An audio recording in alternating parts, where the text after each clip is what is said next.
मुलुंडमधील दुर्घटनेची फडणवीसांकडून चौकशीचे आदेश. मृताच्या वारसांना सरकारकडून 5 लाखांची मदत जाहीर. मुख्यमंत्री फडणवीसांची एक्सपोस्ट करत माहिती. शशिकांत शिंदेंचे आरोप तथ्यहीन. अजितदादांच्या मृत्यूनंतर खोटं पसरवून राजकारण केलं जाते. राष्ट्रवादीचे प्रवक्ते आनंद परांजपे यांची टीका. डोंगर फस्त करणाऱ्यांनी एकनाथ शिंदेंवर बोलू नये. शिंदेंनी स्वतःच्या कर्तृत्वावर 60 आमदार निवडून आणले. गणेश नाईकांनी शिंदेंवर केलेल्या टीकेला नीलम गोऱ्हेंचं प्रत्युत्तर.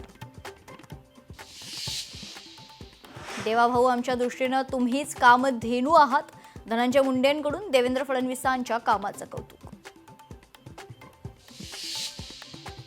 रोहित पवार यांचं नागरी उड्डाण मंत्री आणि डीजीसीए यांना ईमेल. अपघाताबाबत प्रेझेंटेशनसह सर्व शंका ईमेलवर पाठवल्यात. बारामतीतील विमान अपघातासंदर्भात रोहित पवारांचं ट्विट. सोलापूर महापालिकेचे आयुक्त डॉक्टर सचिन ओंबासे यांच्या नावानं फेक अकाउंटवरून नातेवाईकांकडे पैशांची मागणी. आयुक्त ओंबासे यांची सायबर पोलिसांकडे तक्रार. कोल्हापुरातील अंबाबाई मंदिरातील मातृलिंग मंदिर उद्या खुलं होणार आहे. महाशिवरात्रीच्या निमित्तानं पहाटे 5 वाजल्यापासून मंदिर भाविकांना दर्शनासाठी खुलं केलं जाणार. साखर कारखान्यात शासकीय वजनकाटे ऊसाची काटामारी टाळण्यासाठी उपाययोजना. डिजिटल वजनकाटे बसवण्याबाबत साखर आयुक्तांकडून आदेश.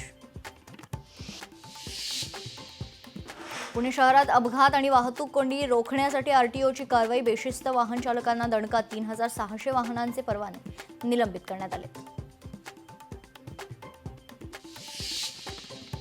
महापालिका प्रभागातर्फे अंधेरीतील पुष्पा नर्सी पार्क येथे भव्य पुष्पोत्सव साजरा. पुष्पोत्सवामध्ये संपूर्ण परिसर वेगवेगळ्या रंगीबिरंगी फुलांनी सजवण्यात आलाय.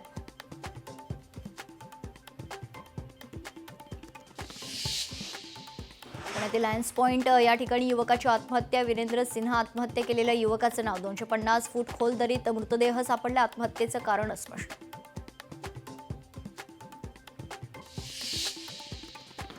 धुळ्यात 6 वर्षीय मोहम्मद उमर या बालकाच्या शोधकार्याला वेग. बेपत्ता चिमुकल्याच्या शोधासाठी एसआयटी गठीत.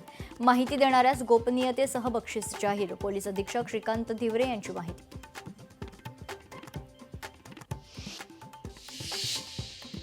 कोल्हापुरातील वैद्यकीय शिक्षण विभागाच्या प्रकल्पांचा मंत्री हसन मुश्रीफ यांनी घेतला आढावा. प्रत्येक वैद्यकीय सुविधांच्या बांधकामांवर योग्य नियंत्रण ठेवा. विहित वेळेत कामं पूर्ण करा. मंत्री हसन मुश्रीफ यांचे निर्देश.